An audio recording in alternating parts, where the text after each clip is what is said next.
बसतोय, तुला पचलं तर बरं, नाही तर घे उलटून, आम्हाला काय करायचंय, असे ते सुख सारण रावणाला बोलू लागले. बाण असणारा काढलेला आणि तो आपल्या धनुष्याला लावला आणि तो बाण सोडल्याबरोबर तो बाण असणारा रावणाच्या दिशेने जाऊ लागलेला आहे. एक अर्धचंद्र प्रति बाण काढला आणि बाण मारला, त्याचे ते कळसच तेवढा, टोपच तेवढा हाणला आणि खाली पाडला. त्यावेळेस रावण सरळ खाली उतरला. मने कोण्या विराचे संधान पाडली दाही छत्रे खंडून, अन्नपान शयन गोडन लागे रावणा ते. कमाल ऐकू, त्या सुवेळांच्या पर्वतावरून बाण मारलाय, जवळून मारला नाही. काय सन्मान असेल त्याचा, आता धक्का लागू दिला नाही. काय तो वीर असेल, काय त्याचा नियम संधान असेल. आणि एका वीराने ही पराक्रम केलाय, तेव्हा बाकीच्या आणखी तर किती काय इतके असेल. पण एखादा अजगर जरी असला तरी जंगलामध्ये वनव्यात सापडल्यावर त्या अजगरालाही काही करता येत नाही. ज्या वेळेस हा ग्रंथ वाल्मिकांनी लिहिला, हा मूळ ग्रंथ आहे, मूळ ग्रंथ रोपण केलेला ग्रंथ आहे, बीज आहे. याच्यापासून अनंत ग्रंथ तयार झाले, 33 कोटी रामायण तयार झाल्यानंतर आज सुंदरकांड संपलंय. उद्याच्या अध्यायापासून युद्धकांडाला सुरुवात होणार आहे.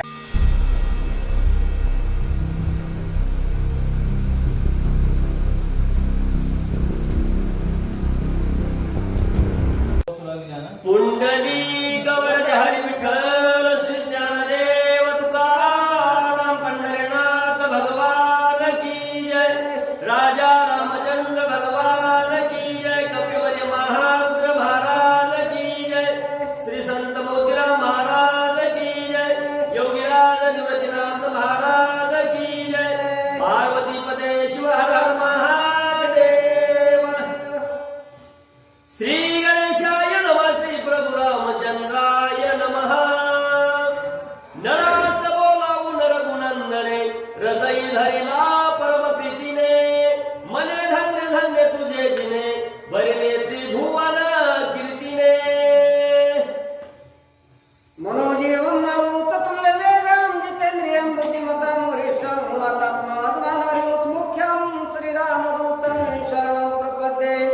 जयाचे केलिया स्मरण सकळ विद्येचे होय अधिकरण, तेच बंधू श्री चरण श्री गुरुचे. या ठिकाणी विषय गोड चाललेला आहे. अभिमानानं बरबटलेला नळ असणारा हा विषय का लांबत गेला. ज्यावेळेस सेतू बांधत असताना नळाला वाटलं माझ्याशिवाय हे काम कोणाच्यानंच होत नाही. अभिमान आला, माणसाला अभिमानी होऊ नये. करता होता, त्याला वरदान होतं, त्या वरदानामुळे सेतू बांधकाम चालू होतं. पण अभिमान आला, अभिमान आल्यानंतर एका माशानं सेतू गिळला. गिळल्यानंतर परत कोणी बी आणून टाका, कोणी बी गिळा, कोणी बी आणून टाका, कोणीही गिळा, अशा प्रकारचं कार्य सुरू झालं. परत मत्स्यरूपी नारायण सप्तही सागर दुंडीती. ज्यावेळेस मत्स्यरूपी नारायण असणारा तो अवतरला आणि त्या ठिकाणी त्या माशांना आवरलं आणि माशांना सांगितलं, बाबा रे, तो राम म्हणजे मीच आहे, मी म्हणजेच राम आहे, राम म्हणजे मी आहे, मी राम तुझे नाही. आणि हे कृत्य करू नका, रामाच्या कार्यात अडचण करू नका. तुम्ही सर्वजण मिळून त्या नळाला सहकार्य करा. त्यावेळेस सहकार्य करायला सुरुवात केली आणि काम पूर्ववत चालू झालं. आणि काम पूर्ववत चालू झाल्यानंतर हनुमंतराया ज्या ठिकाणी कामावर देखरेख ठेवू लागलेले होते, स्वतः काम करू लागले आणि नळाला कडकडून आलिंगन घातलं आणि काय बोलू लागले पुढं. सगळ्यात अद्भुत कार्य केले, अघटित तेची घडविले. असो रघुवीर मने देवे, चला सुवेळे जाऊ आता. त्यावेळेस सेतू पूर्ण झाला. सेतू पूर्ण झाल्यानंतर प्रभू रामचंद्र असणारे आपल्या सैन्याला आणि सहकारी मित्रांना म्हणू लागले, आता सेतू तयार झालाय, चला आपण आता या सेतूवरून पुढच्या भागात जाऊया. आणि सुवेळांच्या नावाचा पर्वत आहे आणि त्या पर्वतावर आपलं ठाण मांडवून त्या ठिकाणी आपण आपला मुक्काम टाकूया. कोणचा फिरविला विरे नळे, ताकाळ उठली कपी दळे. भूभू कारणा देते वेळे, डळमळीला भूगोल. ज्यावेळेस वानरांचं दळ असणारं उठून उभं राहिलं, प्रभू रामनामाचा जय जयकार केला आणि सर्व वानरांनी एकदाच भूभुकार केला. नवमंडळ असणारं कोंदून गेलं, पृथ्वी असणारी डळमळायला लागली. सुमुहूर्त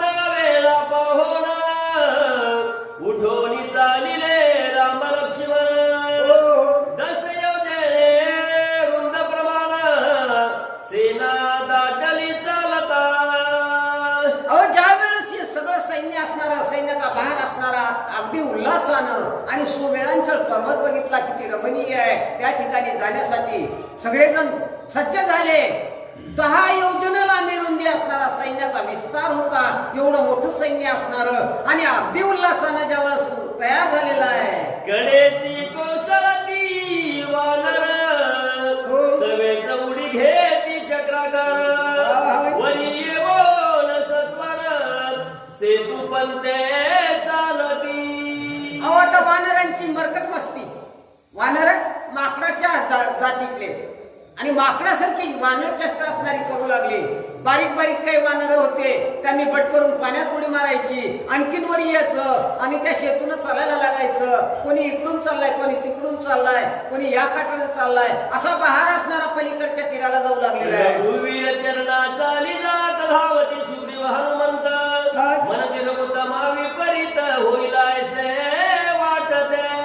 अहो त्यावेळेस कोण असणार? सुग्रीव बोलू लागलेला आहे.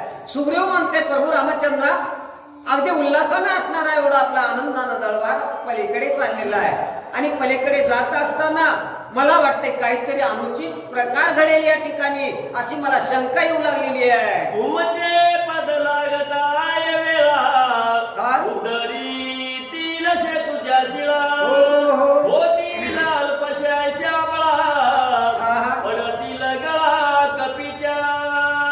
अहो माणसाला भीती वाटते. पहिले त्याच्या हाताने झालेले कामाची आठवण येते. एकदा प्रभू रामचंद्राचा चरण स्पर्श असणारा एका शिळेला झाला आणि शिळेला चरण स्पर्श झाल्याबरोबर त्या शिळेतून अहिलेचा उद्धार झाला आणि शिळा प्रगट झाली आणि त्या ठिकाणी अहिल्या माऊली असणारी प्रगट झाली. दगडाची बाई झाली. त्यावेळेस तो सुग्रीव देवाला बोलू लागला, देवा असं तर होणार नाही ना काही. तुम्ही त्या शेतीवरून चालत असताना दगडाला पाय लागतील आणि दगडाला पाय लागल्यानंतर प्रत्येक दगडातून जर एखादा माणूस तयार झाला तर मग आपण पलीकडे जायचं कसं? कुटील भाव सोडून विनोदे हसे सूर्यनंदन मग हनुमंत संधी रघुनंदन अरुणला ते वेळा. अहो त्यावेळेस देवाने विचार केला. खरं आहे, शंका घेतली ना, शंका घेतल्यावर काही सांगता येत नाही. एखादा कुठला शाब्दिक दगड जर तिथं आला तर तेही घडू शकेल. देवाला वाटलं खरं आहे, मग काय करावं लागेल? त्यावेळेस हनुमंतानं दोघांनाही आपल्या खांद्यावर घेतलं. राम लक्ष्मण आपल्या खांद्यावर घेतले. नकोच म्हणले, पायाने चालू लागल्यास एखाद्या दगडाला जर त्यांचे चरण स्पर्श झाला आणि त्याचा जर अवतार बदलला, दगडाचा माणूस झाला तर काय करायचं? अंगदाच्या संदावरी सोमित्र बसते अवसरी बाळ सूर्य उदयाली वरी त्याच परी सोबत असे. अहो हनुमंत असणारा प्रभू रामचंद्राला आपल्या खांद्यावर घेतलं आणि कोण अंगद असणारा अंगदानं लक्ष्मणाला आपल्या खांद्यावर घेतलं आणि दळभार असणारा पुढे चालू लागला आणि त्यांच्या पाठीमागा हा सगळा मोठा बहार असणारा जाऊ लागलेला आहे. न भरतार्ध प्रहर सूर्य वेळी आला रघुवीर सेना उतरली अपार लंका नगर गज बजिले. अहो ज्या वेळेस ही सेना असणारी या दळाची त्या दळाच्या काठाला गेली, इकडच्या तीराची तिकडच्या तीराला गेली, म्हणजे लंका एकदम जवळ आली. 400 कोस असणारा तरुण पलीकडे गेले आणि 400 कोसानं लंका जवळ आली आणि जवळ आल्यानंतर सुवेळांचल पर्वत म्हणजे लंकेच्या बाहेर आहे 1 किलोमीटर आणि त्या सुवेळांचल पर्वतावर हे सैन्य गेल्यानंतर लंकेतले राक्षस हादरले आणि एकच वानेर येऊन आपल्या या लंकेच्या अशी दान उडविल की. आता तर वानर लय बोकळ आले. काय वानर वाटलं होती काही सांगता येत नाही, अशी भीती त्या राक्षसांना वाटू लागली. सुखास गेले होते बंधन तो राघवे दिला सोडून तेने रघुपतीचे वंदोनी चरण लंके बाजी प्रवेशला. अहो त्या ठिकाणी सुख नावाचा असणारा आणि ते शापित केलेला होता, त्याला बंदिस्त केलेलं होतं आणि प्रभू रामचंद्रानं त्याला मुक्त केलं आणि मुक्त केल्यानंतर प्रभू रामचंद्राचं दर्शन घेतलं आणि तो लंकेत निघून गेला. मग रावणा पुढे अद्भुत राघव प्रताप सुख सांगत मने जयासी समुद्र सरिता सहित मूर्तिमंत भेट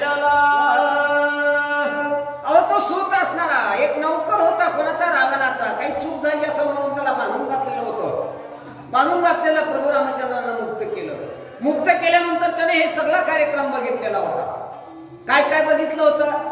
ज्यावेळेस समुद्राला देवानं रस्ता मागितला आणि मूर्तिमंत समुद्राला ज्यावेळेस अवतार धारण केला आणि देवाला अनन्य भावाला तो समुद्र शरण गेला, इथूनची कथा असणारी त्या रावणाला पलीकडच्या तीराला गेलेल्या दळभारापर्यंत तो सुख सांगू लागलेला आहे. धन्य प्रतापी रघुनंदन जळी तारिले पाषाण परमशक्ती वानर गण गळी काळासी न गणिती. तो सूत सांगू लागलाय. राजा राजा आता काही खरी गोष्ट नाही म्हणली. अरे मी माझ्या डोळ्याने बघितलं. काय बघितलं? एक एक वानर असणारा पर्वता समान वानर आहे. अरे तिथं जर उड्या मारल्या त्या वानरांना तर इथपर्यंत जमीन हादरायला लागलेली आहे. असले वानर आहे. आणि तो समुद्र असणारा त्यांनी दगड धोंडे टाकून बुजवला.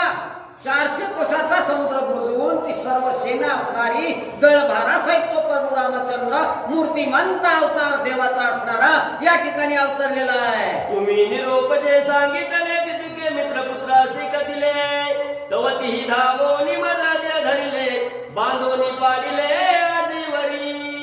अहो जे जे काही तुम्ही निरोप सांगितला होता ते मी त्यांना सांगितला म्हणले. निरोप घेऊन गेलेला होता हो. आणि त्या वानराने याला बांधून घातलं होतं. मग वानर अलीकडच्या तीराला आले. अलीकडच्या तीराला आल्यावर मुक्त केलं. मुक्त केल्यावर ज्या काही घटना घडल्या त्याच्या डोळ्यासमोर घडलेल्या होत्या सर्व घटना असणाऱ्या रावणाला सांगू लागलाय. करुणा सागर रघुनंदन तेने आज दिले सोडून आता राजा जानकीने बोलून सत्वर रामासी समर पावी. अहो ज्यावेळेस तो सूत असणारा सांगू लागलेला आहे. मी कशाला गेलतो म्हणला? प्रभू रामचंद्राला सांगायला की आमचा राजा असा पराक्रमी आहे, आमचा राजा तसा पराक्रमी आहे. आणि ते सांगायला गेले होते वानराने मला धरलं आणि जागेवर बांधून घातलं. बांधून घातल्यावर सर्व त्यांचा प्रकार मी बघितला. बघितल्यावर त्या प्रभू रामचंद्र फार दयाळू आहे, फार कनवाळू आहे. आणि त्यानं अलीकड सैन्य आल्यानंतर मला सोडून द्यायला सांगितलं. एवढी दया माझ्यावर केली. रावणा तुम्ही जे केलेलं कार्य ते कार्य उचित नाही. ती सीता असणारी त्याची त्याला अर्पण करावी आणि शरणागती पत्करावी. तो देवाचा अंश असणारा स्वतः देव असणारा प्रभू रामचंद्र या ठिकाणी आलेला आहे. सटा करीता रघुनंदन चंद्रकावरी कल्याण ऐकता शोभला रावण मने केलं ताडण तिन्ही तुझं. अरे ज्यावेळेस तो सूत असणारा रावणाला समजून सांगायला राजा तू जे केलास ना ही सुसरास चूक आहे. ही चूक जर भरून काढायची असेल तर प्रभू रामचंद्राची ती सीता असणारी त्याची अर्धांगी असणारी त्याची परछाया असणारी त्याची त्याला अर्पण कर आणि त्याला शरण जाय. ह्याच्यातच तुझं हित आहे. हित सांगितलं. एका नौकराची गोष्ट ऐकायला पाहिजे मालकानं. नौकर उचित गोष्ट सांगू लागलेला आहे पण मालक ऐकत नाही. मालकाला सांगायला बाबा रे तू जे केलास ना कर्म ते चुकीचे कर्म आहे. ज्याची त्याला वस्तू परत कर आणि त्याची शरणागती पत्कर. कारण तो प्रभू रामचंद्र मूर्तिमंत देव आहे आणि खरोखर तुला तो शासन केल्याशिवाय राहणार नाही. भय घेतले मानसी मनोनी भरते वाचासी शत्रु प्रताप मज पुढे वाणीसी तरी मृत्यू पावसी निर्धारे. आता त्या नौकरालाच म्हणायलाय रावण तू त्याच्यात राहिलास. तुला त्या वानराने मारझोड केली असेल, तुला भीती वाटली असेल म्हणून त्यांच्या गुणाचं वर्णन तू माझ्याजवळ करायलास. माझ्या वीरश्रीचं हनन करायलास, माझ्या शक्तीचं हनन करायला आलास.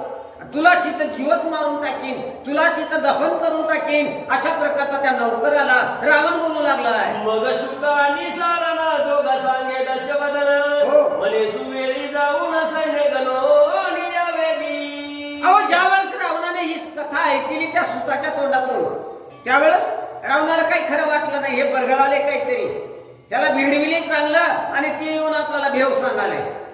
कारण एकटं गेलेलं आहे, एवढं पिल्लू आहे आपलं राक्षसाचं आणि ते तिथं गेलेलं या वानराने त्याच्या अंगावर उड्या मारू त्याच्या सगळ्या अंगाला वरगडून काढलेलं आहे.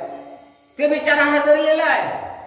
त्यावेळेस रावणाने विचार केला सुख आणि सारण नावाचे दोघ जण असे कर्तबगार होते प्रधान बोलवले आणि बोलवल्यानंतर त्या प्रधानांना तो रावण सांगू लागला, तुम्हाला वेशात कोणत्या जावं लागेल? गुप्त वेशात जावं लागेल.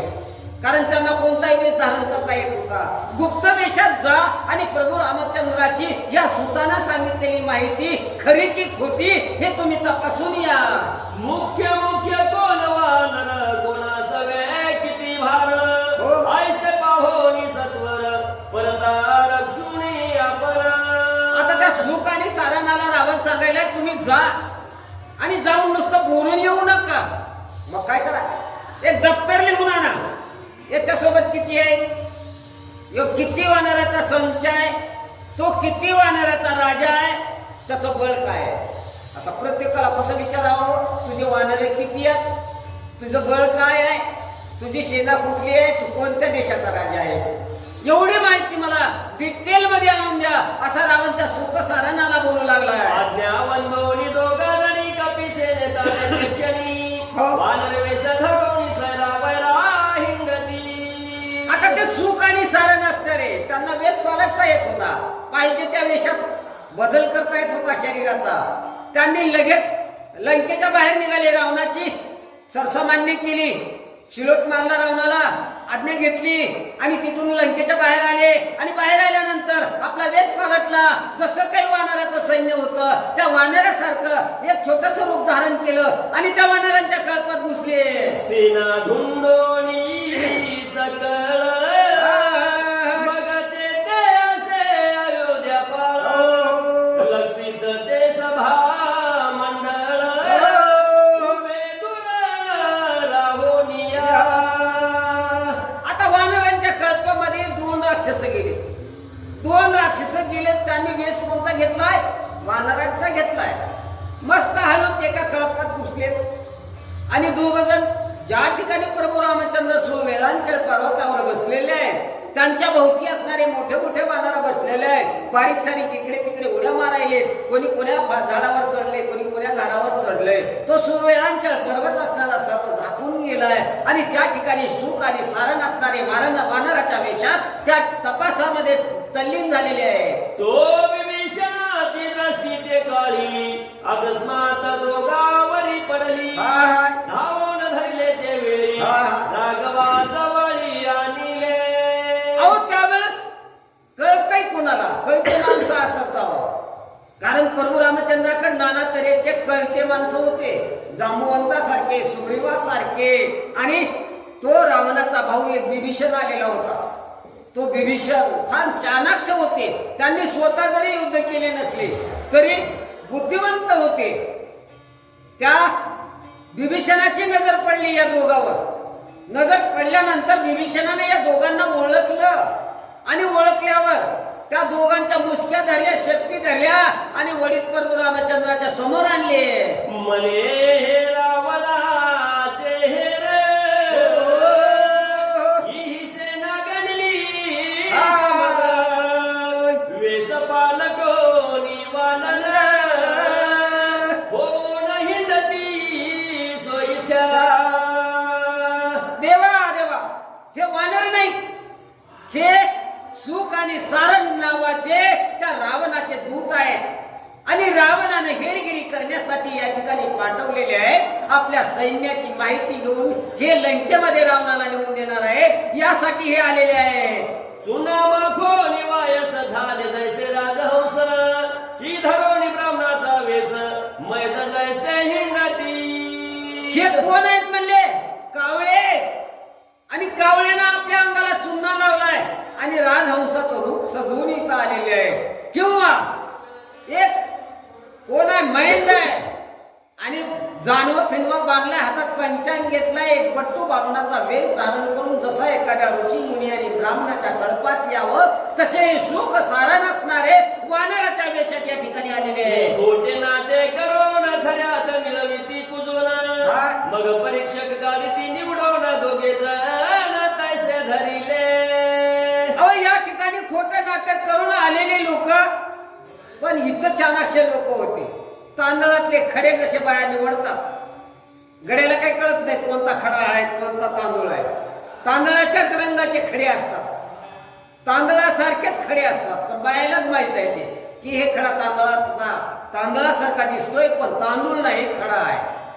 तसा विभीषणाला जाण होती हे वानर नाहीत व रावणाचे सुख आणि सारण नावाचे दूत आहेत आणि ते इथं आपल्या सैन्याची माहिती घेऊ लागलेली आहे याची ओळख प्रभू रामचंद्राला दिली आणि समोर उभे केले. मग राजधिराज रघुनंदन श्वासवदे बोले वचन मने या दोघास करी धरून दाखवा सैन्य समस्तही. आमच्या देव फार दयाळू होते. प्रभू रामचंद्र कनवाळू होते. अरे त्या रावणानं दुष्टानं कशासाठी पाठवले? आपली माहिती घेण्यासाठी. काही हरकत नाही म्हणले. या दोघांच्या दंडाला धरा आणि प्रत्येक वानराजवळ न्या. प्रत्येक वानराची यांना ओळख करून द्या. द्या ना म्हणजे ओळख करून. काय हरकत आहे ओळख करून द्यायला? आपण चोरून आलो नाहीत. आपण काही चोर नाही. बाज आपता येऊन इथं तळ ठोकले. आता ओळख द्यायला काय हरकत आहे? आपला काय रुबाब आहे ते सांगायला काय हरकत आहे? सांगा म्हणजे या संसाराला पूर्ण माहिती द्या. लोणी मना जाऊन श्रुत करा दशवदना कवते मनती रघुनंदना मग बाळका विश्वेशा. आता आम्हाला वाटलं हे काही शासन करतंय, आम्हाला मारतंय. त्या बिचाऱ्याचा जीव जाग्यावर नव्हता. कारण चोर जर या कल्पात आल्यावर त्याच्यासारखा वेश धारण केल्यावर आणि पकडले गेल्यावर त्याची काय विषाद असते? कोण कशानं मारेल की कोण कशानं मारेल की.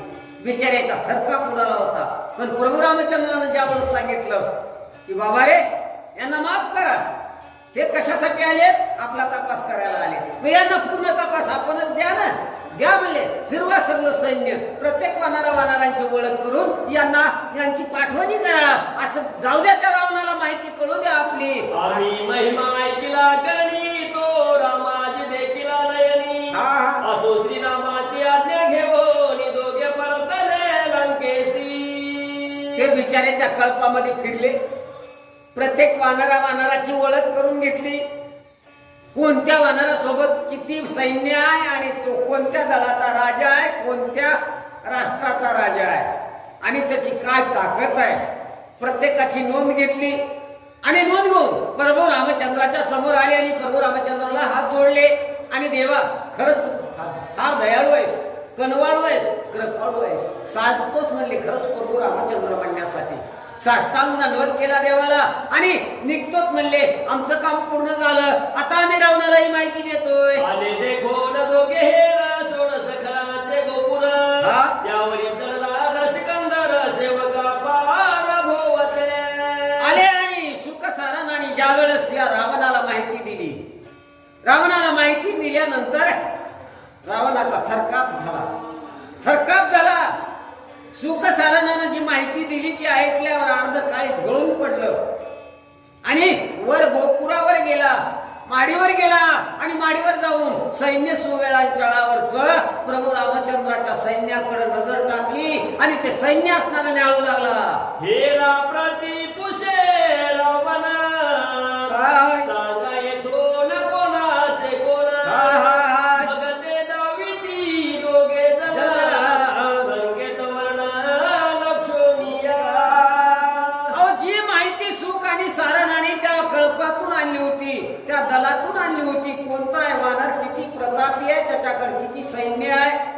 रावणानं गोपुरावर त्या दोघही सुख सारणाला दोन्ही दूताला नेलं आणि विचारू लागला तू सांगालेला वानर कोणता आहे, त्याचं सैन्य किती आहे, तो कोणत्या ठिकाणी बसलाय आणि कोणता आहे. आता दुर्बिणीतून बघू लागलाय बरे रावण. वानर सेना दस योजन सभोवती उतरली वितीर्ण एक एक वीर दैदिप्यमान बळवंत आणि प्रतापी. काय सांगावं राजा, एक एक वानर पर्वतासारखा वानर, एक एक वानर असा बळवंत वानर आहे. आघाद आहे त्याची कीर्ती, आघाद आहे त्याची शक्ती आणि ते काय वाट लावतील सांगता येत नाही. वानर सिंधूचे मध्यमंडळ जुलपती उभे भोवते सगळा त्या मध्यभागी तमाळ निळ वस्त्राभरणी मंडित दिसे. अहो जसं ते सैन्य असणारा बसलेली जागा असणारी, ते शोभायमान दिसू लागलेलं वन असणार, त्यांची सभा असणारी कशी दिसू लागली. जसे काही एखाद्या सागरामध्ये आणि कमळाचे फुलं असणारे उमललेले आहे आणि कमळाचे फुलं उमललेले टवटवीत दिसणारे आणि ती शोभा असणारी अशा कमळाच्या फुलासारखी दिसू लागलेली आहे. कनकहरी न चरणी पूर्ण बहुळ असेल गुणनंदन सुग्रीवाचे मांडीवर सिर ठेवून गोष्टी सांगे कौतुके. अहो ज्यावेळेस प्रभू रामचंद्र असणारे सुग्रीवाच्या मांडीवर आपलं शिर ठेवलेलं आहे आणि कौतिकानं असणाऱ्या त्या सभेमध्ये काहीतरी कथा गोष्टी कर्मणूक असणारी किंवा आपल्या सैन्याला हुशार करू लागलेले असं शिक्षण असणारा तो प्रभू रामचंद्र त्या ठिकाणी आपल्या सैन्याला देऊ लागलेला आहे. जाळोनी गेला लंका नगर सवेच घेऊन आला रघुवीर. हो हनुमंत वायुकुमार चरणातुरी रामाचे. सुग्रीवाच्या मांडीवर मुंडकं ठेवून झोपलेल्या प्रभू रामचंद्राचे चरण सेवा करण्यासाठी हनुमंत बसलेला आहे. कोण आहे हनुमंत? ज्यानं आपल्या लंकेचं दहन केलंय आणि आपल्या लंकेची राख रांगोळी करून पैल तीराला गेला आणि त्या प्रभू रामचंद्राचा दरबार असणारा घेऊन या ठिकाणी आलेला आहे. तुमचा बंधू विभीषण रघुनाथा निकट बैसोन जे जे झाले वर्तमान गोष्टी सांगे रामकरणी. तुमचा बंधू असणारा तो विभीषण प्रभू रामचंद्राच्या निकटवर्ती बनलेला आहे, जवळ बसून आहे आणि जे काही घडत आहे आम्हाला पकडून द्यायचं काम कोणी केलं? विभीषणानेच केलं. आम्ही दुसऱ्याला काही ओळखू येत नव्हतो, पण विभीषणानं तात्काळ आम्हाला ओळखलं आणि आमचे शब्द धरून वडीत नेलं आणि त्या ठिकाणी प्रभू रामचंद्राच्या समोर उभं केलं. दैदिप्यमान दिन करताय सारा माझ्या पाठीशी सौमित्र पहिला अंगद महावीर क्रोधे पाहे माकडे. अहो ज्या प्रभू रामचंद्राच्या पाठीशी उभा असणारा एखादा सूर्यासारखा तेजस्वी तळपणारा वीर असणारा तो लक्ष्मण आहे, शेषाचा अवतार आहे आणि तो अंगद असणारा शेजारी आहे आणि असे पठाईत वानर असणारे दळभार त्या प्रभू रामचंद्राच्या अवतीभोवती बसलेला आहे. पहिला सुशेन वैद्य महावीर हा सूर्य सुतासी होय सुस्वर वीर कोटी वानर भार त्या सांगा ते पुरुषार्थी. अहो पलीकडे असणारा सुषेण वैद्यराज आहे आणि तो वैद्यराज असणारा आणि त्याचा दळभार असणारा सोबत बसलेला आहे आणि मोठे मोठे पठाईत वानर असणारे प्रभू रामचंद्राच्या समोर बसलेले आहेत. तेने श्री बांधिला सागर नाम बळ समुद्र शर्व ऋषुभ पर्वताकार युद्ध समाय वाजिती. अहो ज्यावेळेस शरभ नावाचा एक वानर आहे आणि शरभ नावाचा वानर असणारा समुद्राला आकलून टाकीन अशी शक्ती असणारी त्याच्या जवळ आहे. एवढा मोठा विस्तीर्ण असणारी त्याची शक्ती आहे आणि तो आपल्या दळात आल्यानंतर आपली दणादान उडवल्याशिवाय राहणार नाही. आसोता वानर गण त्याची नामे सांगता पूर्ण उर्विन पुरे करिता लेखन बाळ नर्व सर्वही. राजा सुख सारण रावणाला बोलू लागलेले आहेत. राजा प्रत्येकाचं नाव सांगायचं, प्रत्येकाची ओळख सांगायची, प्रत्येकाचा दळभार सांगायचा. प्रत्येक राजा कोण्या दळाचा आहे, कोणत्या राष्ट्राचा आहे, त्याच्याकडे दळभार किती आहे ही जर माहिती तुला सांगत बसलं ना म्हणजे ते युद्ध कुठं जाईल आणि एक ग्रंथ एवढा मोठा तयार होईल त्या वानराचीच कथा सांगण्यात आणि त्याच्यातच आपली रात्र जाईल. म्हणजे आता बस करा हे या लागी दस्कंद रावधारी त्यासी युद्ध करिता समरी काच ही नवरे उरी मग इतर कैसे कायसे. अरे जे आम्ही आमच्या नजरेने बघितलेलं चित्र आहे ना त्या प्रभू रामचंद्राच्या समोर कृतांत काळ जरी येऊन उभा टाकला तरी त्या काळावर विजय मिळविण्याचा प्रताप असणारा त्या प्रभू रामचंद्राचा आहे. तिथं रावणा आपल्या राक्षसाचा काय विषाद आहे असे सुख सारण बोलू लागले. आयसे बोलता शुक सारण दात्यांना क्रोधावला रावण म्हणे तुमचा शिर छेदन करून टाकावा ऐसे वाटत असे. खऱ्याचा कोणालाही राग येते, खरं कडू असते, खरं हे गोड नसते. बिचाऱ्यानं आपल्या नजरेनं बघितलंय ते सांगितलं, त्यांनी काही लावून सांगितलं नाही आणि ते सगळंही सांगितलं नाही. सगळं सांगायला गेलं त्याचाच ग्रंथ होईल म्हणले. तुला थोडंसं सांगायला आलं, सगळं काही सांगत बसणार इथं. इतकंच सांगितलंय ते कडू लागले ह्याला लिंबाच्या पाल्यावर मी पलीकड तुमच्या मुंडके छाटील म्हणला आणि इथं तुम्हाला दफन करेन. तो रावण असणारा त्या सुख सारणाला बोलू लागला. मला ती आम्ही तुमचे हेर सत्य सांगा वा समाचार असत्य बोलू तरी साचार दंड करावा आमाते. आम्ही तुझे नौकर आहोत आणि जे तू आम्हाला काम सांगितलंस ना, कार्य तत्पर आहोत म्हणले आम्ही. तुझ्या कामात कुठली गदारी केली नाही. आम्ही गेलो बिचारे आमच्या जीवावर उदार होऊन. त्यानं मारलं नाही एवढी मोठी खबर आहे की त्यांनी जर मारलं असतं तर आम्ही परतही आलो नसतो. पण ते प्रभू रामचंद्र फार चांगला आहे. त्यांना आम्हाला सैन्य दाखवलं, सगळी माहिती दिली आणि परतही आमची बोलवणी केली. किती चांगला आहे तो. जे आमच्या नजरेनं बघितलंय ना तेच आम्ही तुला खरं सांगायला. त्याच्यात खोटेपणा नाही. तुझी नोकरी करायला, नोकरी करत असताना सच्चे सेवकाव म्हणले आम्ही तुझे. आणि जी काही खरी माहिती आहे ती तुला सांगितली. तुला पटली तर बरं, पचलं तर बरं. खरं पचत नसतंय, खरं पचत नसतंय. तुला पचलं तर बरं, नाही तर घे उलटून. आम्हाला काय करायचंय असे ते सुख सारण रावणाला बोलू लागले. असो इकडे विभीषण समजता सीता वितर्जनी उचलून म्हणे बैल पहा रावण गोपुरावरी चढला से. इकडं वानराची खळबळ. बघितलं काय चाललंय रे, काय चमकालंय त्या गच्चीवर. बघितलं वानरे तीक्ष्ण नजरेची होती.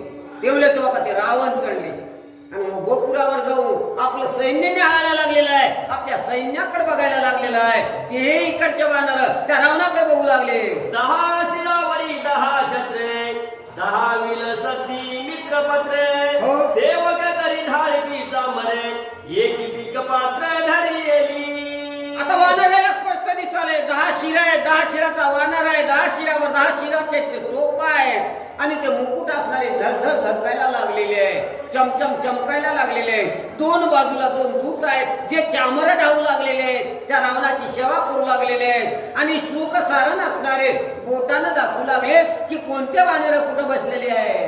जैसे मेघ उत्तरे पर्वतासी करी जैसा रावण भासे गोपुरी अलंकादिती महावरी विद्युत प्राय झळकत असे. ती लंकावती नगरी असणारी विद्युत काय झळकू लागलेली आहे. एखाद्या विजेसारखी झळकू लागलेली आहे. कारण चम चम चम चम असा लखलकाट पडलेला आहे आणि त्याच्यात रावणाचा तो टोप असणारा चमकू लागलाय. जसा एखाद्या पर्वतावर एखादं मंदिर असावं आणि त्या मंदिराचा कळस चमकतो तशा प्रकारचा चमकणारी ही लंका आहे झळझळीत. आणि त्या लंकेच्या गोपुरावर गेलेला रावण आहे आणि त्याचा तो मुकुट कसासारखा चमकू लागलेला आहे. आईस्या पुली संपदा पूर्ण शत्रूला गेला कवी रावण. छत्राछाये खाली राम सैन्य झाकून गेले ते समाई. अहो त्या ठिकाणी छत्र चामर उभे केलेले होते. प्रभू रामचंद्राचं सैन्य असणार त्या छत्रामध्ये काही लपून बसलेलं म्हणजे झाकून बसलेलं होतं. ते पुरेपूर काही रावणाला दिसेन असं झालेलं आहे. जैसे उठता मेघडंबर खाली आचार्य जग समग्र सेने सहित रामचंद्र छत्रछाये तळी तैसा. अहो जसं एखाद्या आपल्या योगीराज निवर्तीनाथ महाराजांनी एका ढगाची छत्री बनवली ती. आता हा तो शेषशाही नारायणाचा अवतार होता. याला काय करता येणार नाही.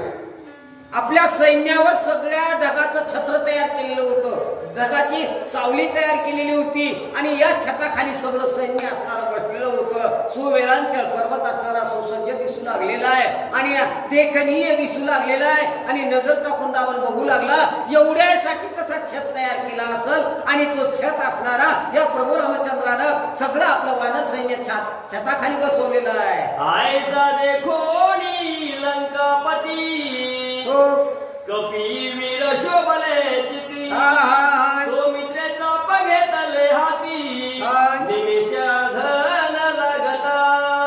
आता वानराला वाटू लागला आपण आलो कशाला. रावणाची दुश्मनी वसूल करायला. काय दुश्मनी आहे. आपली सीता माता नेलेली आहे आणि तो वापस देत नाही आणि ती वसूल करण्यासाठी आलो. आणि रावण मारल्याशिवाय ते कवाय मिळणार नाही. मग रावण समोर आलाय ना. वानरांची वीरश्री दाटून आलेली आहे. प्रत्येक जण असणारा कोणी दगड दोंडे शिळा ज्याची ताकद जशी आहे तशा प्रकारचा त्या ठिकाणी लक्ष्मणाला राग आला आणि त्यानं आपल्या भात्यातून एक बाण काढला आणि आपल्या धनुष्याला लावला. चंद्रबाण ओढी ओढिली कर्ण कल्पांत जपले समानाचा पापासोनी सुटला. त्यावेळेस लक्ष्मणाचा राग असणारा अनावर झाला आणि अनावर झाल्यानंतर अर्धचंद्राकृती बाण असणारा काढलेला आणि तो आपल्या धनुष्याला लावला आणि तो बाण सोडल्याबरोबर तो बाण असणारा रावणाच्या दिशेने जाऊ लागलेला आहे. मुकुट छत्र ते अवसरी तोडून पाडली धर्मीवरी. रावण घाबरला अंतरी खाली झळकरी उतरला. लक्ष्मणानं कसा मारला, काय झळकू लागलं नजरेमध्ये त्या कळसाचं, कशाचं, त्या घातलेल्या टोपाचं चमचमीत लखलखीत तेज असणारं त्याचे प्रावर्तित झालेले किरण असणारे डोळ्यात घुसू लागले आणि ते डोळ्यात घुसू लागलेले किरण असणारे खोकू लागले. ते लक्ष्मणाला देखवलं नाही. लक्ष्मण म्हणला हे लय चमकालेत म्हणला. काय करावं लागलेला, एक अर्धचंद्र काळाप्रती बाण काढला आणि बाण मारला. त्याचे ते कळसच तेवढा टोपच तेवढा हाणला आणि खाली पाडला. त्यावेळेस रावण सरळ खाली उतरला. मने कोण्या विराचे संधान पाडली दाही छत्रे खंडून, वा वा. अन्नपान शयन गोडन लागे रावणा ते. कमाल आहे की हो. त्या सुवेलांच्या पर्वतावरून बाण मारलाय, जवळून मारला नाही. काय सन्मान असेल त्याचा. आणि नेमके म्हणजे कोण टोपच तितके पाडले, मुकुटच तितके पाडले आणि मला धक्का लागू दिला नाही. काय तो वीर असेल, काय त्याचा नियम संधान असेल. आणि एका वीराने ही पराक्रम केलाय तेव्हा बाकीच्या आणखी तर किती काय इतके असेल. आणि कोण कोण आहेत की याच सगळं काळीज गळून पडलं.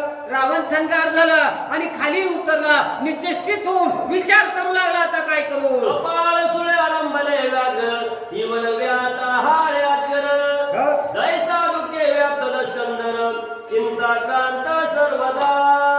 अहो अजगरासारखी शक्ती आहे, पूर्ण गिळून घेण्याची ताकद आहे. पण एखादा अजगर जरी असला तरी जंगलामध्ये वनव्यात सापडल्यावर त्या अजगरालाही काही करता येत नाही. तसा मी वनव्यात सापडलो असा तो रावण विचार करू लागला. राम विजय ग्रंथ सुंदर हाती केवळ क्षीरसागर, साहित्य शेष शैलानुवार वरी सर्वेश्वर पहुडला. ज्या वेळेस हा ग्रंथ वाल्मिकांनी लिहिला, हा मूळ ग्रंथ आहे. मूळ ग्रंथ रोपण केलेला ग्रंथ आहे, बीज आहे. याच्यापासून अनंत ग्रंथ तयार झाले. 33 कोटी रामायण तयार झालं नंतर. पण मूळ ग्रंथ हा आहे जे प्राकृत वाल्मिकांनी लिहिलेला आहे. आणि या ग्रंथाचा आधार घेऊन तुळशीदासाने वेगळाच रामायण लिहिलं, नाथबाबांनी वेगळंच रामायण लिहिलं. आणखीन कोण त्याच्यावर टीकापर किती ग्रंथ केले, 33 कोटी ग्रंथ झाले. पण हे रामायण मूळ रामायण आहे आणि गोड आहे. या रामायणामध्ये खरंच गोडी आहे ती कुठंच नाही. शाश्वत असणारा देव आहे, शाश्वत असणारा रामायण का ऐकावं. बंधुप्रेम कसं असावं. आजच्या बंधुप्रेमात आणि प्रभू रामचंद्राच्या बंधुप्रेमात काय बदल आहे. राजकारण कसं असावं, अधिकार कोणाचा होता, कोण अधिकारी होता आणि राज्यकारभार कसा चालवला, ऐकण्यासारखी गोष्ट आहे. ज्या प्रभू रामचंद्राचा अधिकार होता त्या ठिकाणी लक्ष्मणानं 14 वर्ष पादुका ठेवून ते गावाचा त्याग केला आणि बाहेर गावाला नंदीग्रामाला राहिला. अयोध्या सोडली.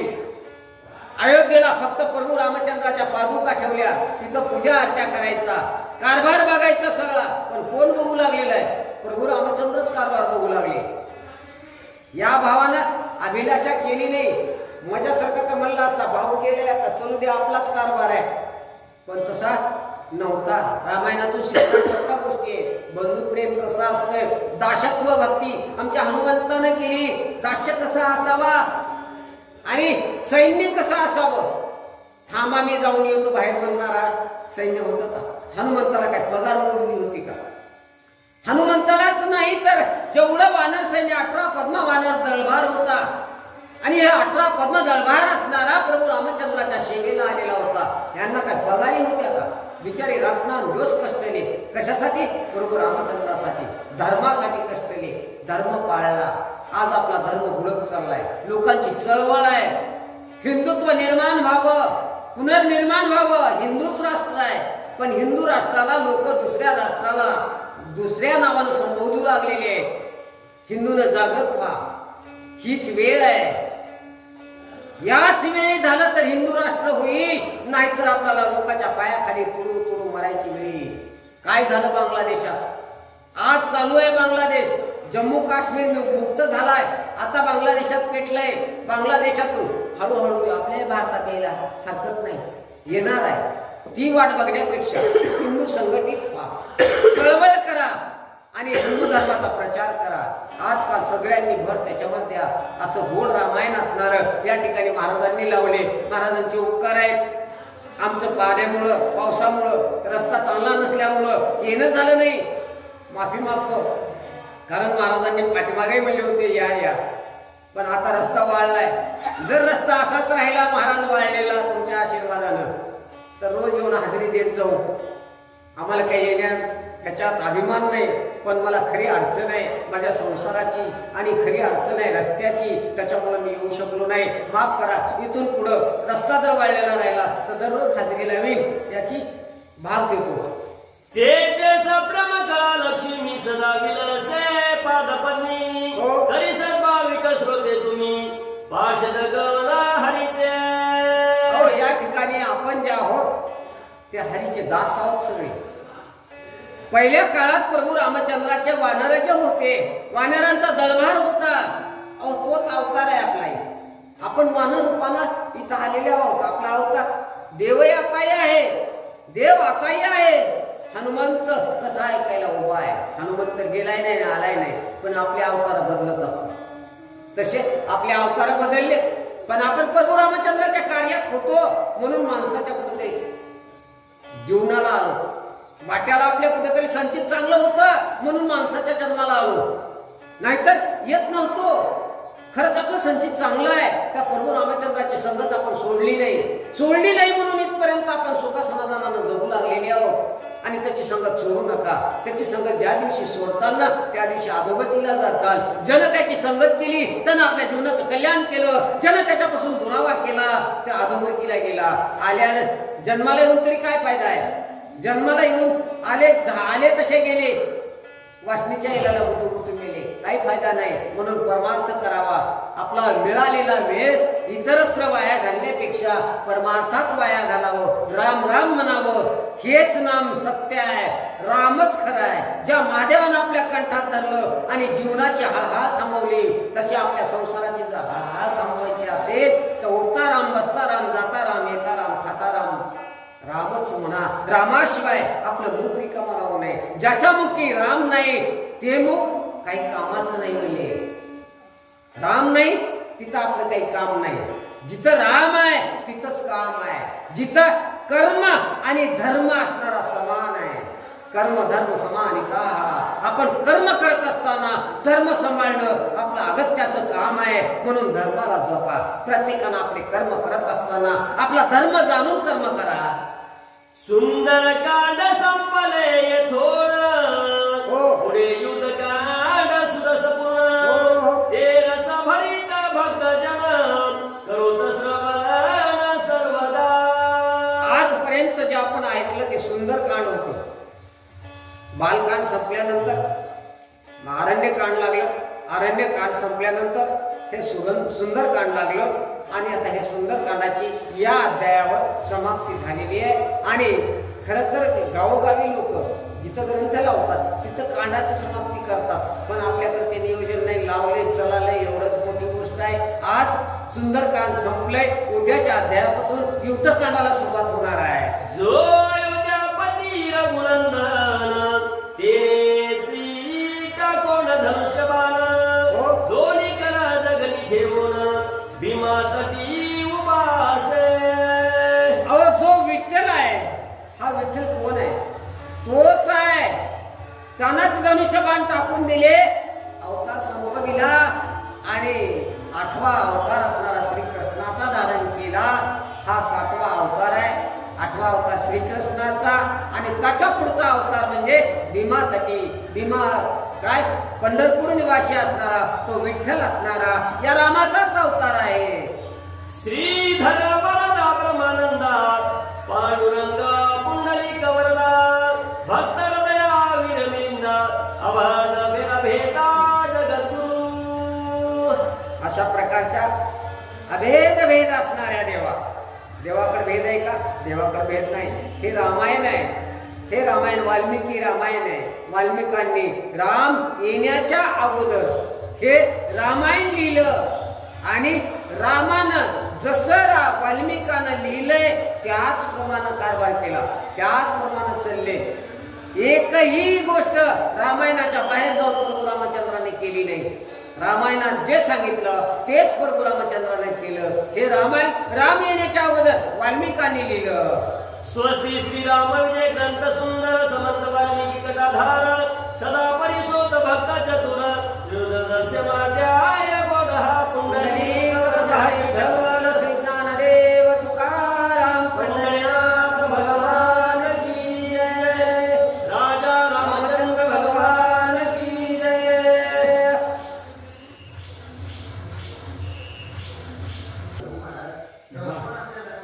सुख करता दुःख हरता वार्ता विघ्नाची दुर्वे दुर्वे प्रेम करपा देवासी सर्वांगी सुंदर मोठी सेंदुराची कंठी झळके माळ मुक्ता फळाची जय देव जय देव जय मंगल मूर्ती दर्शन मात्रे मन स्मरण मात्रे मन कामना पूर्ती. जय रत्न खचित हार तुझ गौरी कुमारा चंदनाची उभी कुंकुमेश्वरा हिरे जडित मुकुट शोभतो भला ऋणधुलती न पुरे चरणी गागलिया जय देव जय मंगल मूर्ती दर्शन मात्रे मन स्मरण मात्रे मन कामना पूर्ती. लंबोदर पीतांबर पद्मर बंधना सरळ सोड वक्र तोंड त्रिनयना दास रामाचा वाटपा हे सदना संकष्टी पावावे देवानी रक्षावे सुरवर जना जय देव जय मंगल मूर्ती दर्शन मात्रे मन स्मरण मात्रे मन कामना पूर्ती. जय देव दुर्गे दुर्गे भारी तुझ संसारी अनाथनाथे अंबे करुणास्थानी वारी मला जन्म मरणारी वारी आई पडलो आता संकट निवारी जय देवी महिषासुरमर्दिनी सुरवरेश्वर वरदे काल संजीवनी. जय देव बोल कोणी पाहता तुझा ऐसे नाही चारी श्रमले परंतु ना बोलवे काही साही विवाद करिता पडलो प्रवाही ते तू भक्ता लागी पावसे नाही जय देवी जय महिषासुरमर्दिनी सुरवरेश्वर वरदे काल संजीवनी. जय देव प्रसन्न होशी दासा केशापासून सोडी सोडी अवकाशा अंबे तुझ वाचून भरपूर विलासा नरहरी तल्लीन झाला परम गजलेशा जय देवी जय महिषासुरमर्दिनी सुरवरेश्वर वरदे काल संजीवनी. जय देव ब्रह्मांडी माळा विषय कन्यका लावण्य सुंदर वस्त्र किवाळा एकूण या जन्मी मला हे गुरुला जय देव जय श्री शंकरा स्वामी शंकरा आरती ओ वाळू आवारती ओ वाळू तुझे शंकरा. जय देव भोळानी विशाला अर्धांगी पार्वती सोनांच्या माळा युवतीचे उदळण शिखंडला ऐसा शंकर शोभे उमा विल्लाला जय देव जय श्री शंकरा हो स्वामी शंकरा आरती ओ वाळू आवारती ओ वाळू तुझे शंकरा. जय देव सागर मंथन पैकेले त्या माझ्या सांभाळले एक वासुरपणे प्राशन केले नीलकंठ नाम प्रसिद्ध झाले जय देव जय श्री शंकरा स्वामी शंकरा आरती ओ वाळू आवारती ओ वाळू तुझे गौरा.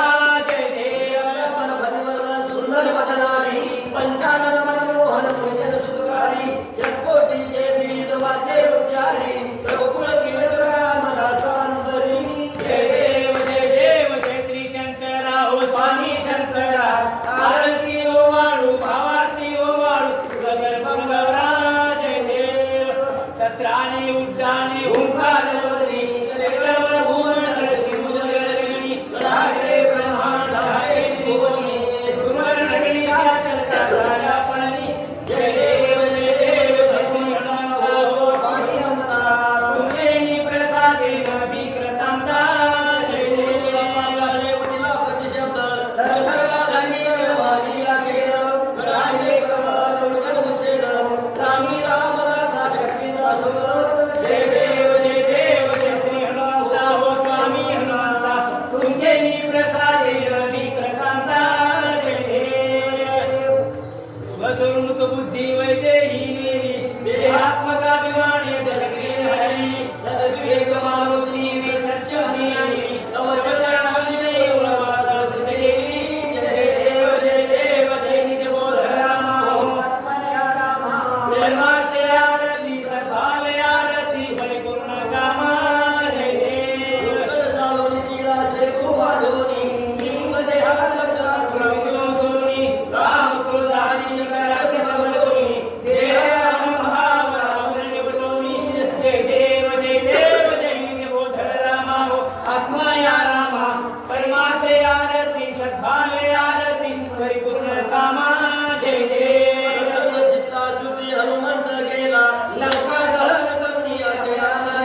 पार आटा पद्मेवान करती कुमार अयोध्येशी आले दशरथ कुमार नगरी होता जय देव जय देव जय बोध रामा हो आत्मया रामा प्रेमार्थे आरती सद्भावे आरती परिपूर्ण कामा जय देव सुवासनी राजा रघुवीर सोम भावे तया पूजा उपचार सदा जयाची गजर माधवदास स्वामी आठवे दासर जय देव जय बोध रामा हो आत्मया रामा प्रेमार्थे आरती सद्भावे आरती परिपूर्ण कामा जय देव घाली लोटांगण मंदिर चरण डोळ्यान पाहिन तुझे प्रेमी आले आनंद पूज्य भावे वाणी मणिनामा तुमेव माता पिता तुमेव बंधू सखा तुमेव हरे राम राम राम हरे हरे हरे कृष्णा